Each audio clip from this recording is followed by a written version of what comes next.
नमस्ते। जब हम भारत की तरक्की की बात करते हैं तो सब कुछ एक ही चीज पर आकर टिक जाता है और वो है एनर्जी सिक्योरिटी। सोचिए, एक ग्लोबल पावर बनने के लिए हमें भरोसेमंद और सस्ती एनर्जी चाहिए ही चाहिए। तो चलिए आज इसी नेशनल मिशन की गहराइयों में उतरते हैं। तो सवाल यही उठता है और ये सवाल हर पॉलिसी मीटिंग में सबसे पहले आता है कि 140 करोड़ लोगों का ये देश अपने भविष्य को पावर कैसे देगा। देखिए, ये चैलेंज बहुत बड़ा है, इसमें कोई शक नहीं। लेकिन साथ ही ये इनोवेशन और दुनिया को रास्ता दिखाने का एक जबरदस्त मौका भी है। अब जरा इस चैलेंज के साइज को समझिए। भारत आज दुनिया का तीसरा सबसे बड़ा एनर्जी कंज्यूमर है। तीसरा! हमारी एनर्जी की भूख बहुत ज्यादा है और जैसे जैसे हमारी इकोनॉमी बढ़ रही है, ये भूख और भी तेजी से बढ़ रही है। तो ये एनर्जी आ कहाँ से रही है? अगर हमारे आज के एनर्जी मिक्स पर नजर डालें तो करीब करीब 75% हिस्सा अभी भी फॉसिल फ्यूल्स यानी कोयला और तेल से आ रहा है। और बस यहीं से हमारी सबसे बड़ी मुश्किल और स्ट्रेटेजिक कमजोरी की कहानी शुरू होती है। तो चलिए सबसे पहले इसी समस्या को समझते हैं। ये जो हमारी निर्भरता है, इसकी हमें क्या कीमत चुकानी पड़ रही है? ये एक ऐसी स्ट्रेटेजिक प्रॉब्लम है जिसे हमें फौरन एड्रेस करना होगा। अब जरा ये नंबर देखिए, 88%। ये हमारी एनर्जी पॉलिसी की सबसे बड़ी टेंशन है। हम अपनी जरूरत का 88% कच्चा तेल बाहर से मंगवाते हैं। आप सोच सकते हैं ये हमारी इकोनॉमी के लिए कितना बड़ा रिस्क है।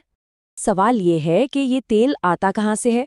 पिछले कुछ सालों में रशिया हमारा सबसे बड़ा सप्लायर बनकर उभरा है। करीब 35 से 40% तेल वहीं से आ रहा है। उसके बाद इराक और सऊदी अरब का नंबर आता है। मतलब साफ है, हमारी एनर्जी सिक्योरिटी की चाबी सीधे सीधे इंटरनेशनल जियोपॉलिटिक्स के हाथ में है। और ये कहानी सिर्फ तेल पर खत्म नहीं होती, बात इससे भी आगे जाती है। हम अपनी नेचुरल गैस की जरूरत का लगभग आधा हिस्सा और स्टील बनाने के लिए जो हाई क्वालिटी का कोकिंग कोल चाहिए, उसका भी 24% बाहर से ही मंगाते हैं। अब ये जो इतनी बड़ी निर्भरता है, ये हमें बाहरी झटकों के लिए बहुत वल्नरेबल बना देती है। मतलब हमारी एनर्जी सप्लाई चेन्स पर हर वक्त एक तलवार लटकी रहती है। इन खतरों को ठीक से समझने के लिए एक टर्म जानना जरूरी है, मैरीटाइम चोक पॉइंट। अब ये क्या होता है? आसान भाषा में ये समंदर के वो तंग रास्ते हैं जहां से दुनिया का ज्यादातर शिपिंग गुजरता है, और हमारी एनर्जी सिक्योरिटी के लिए तो ये लाइफलाइन जैसे हैं। भारत के लिए दो ऐसे चोक पॉइंट्स सबसे ज्यादा क्रिटिकल हैं।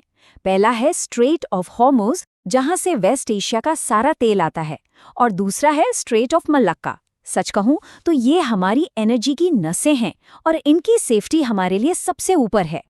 तो सीधी सी बात है, इन इलाकों में जरा सी भी टेंशन, जैसे कि हाल में हमने रेड सी क्राइसिस में देखा, उसका सीधा और तुरंत असर भारत की एनर्जी सप्लाई और हमारी इकोनॉमिक स्टेबिलिटी पर पड़ता है।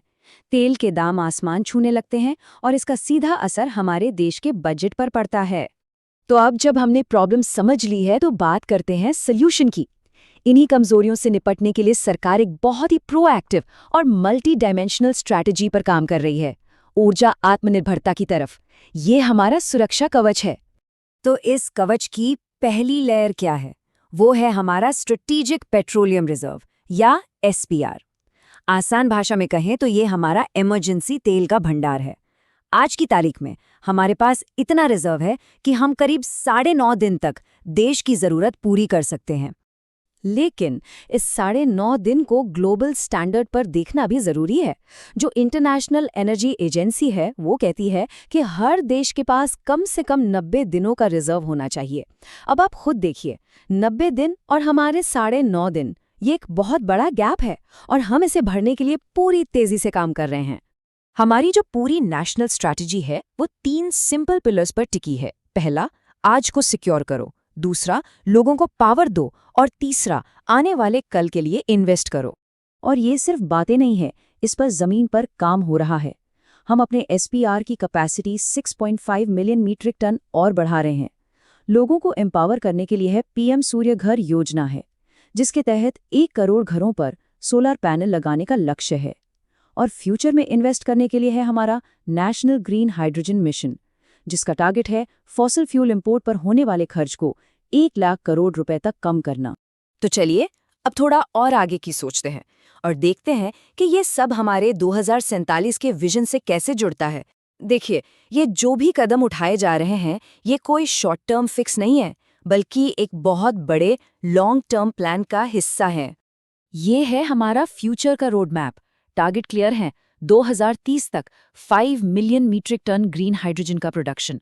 2047 तक, जब देश आज़ादी के 100 साल मनाएगा, हमें एनर्जी में इंडिपेंडेंट बनना है और 2070 तक नेट ज़ीरो एमिशन का लक्ष्य हासिल करना है।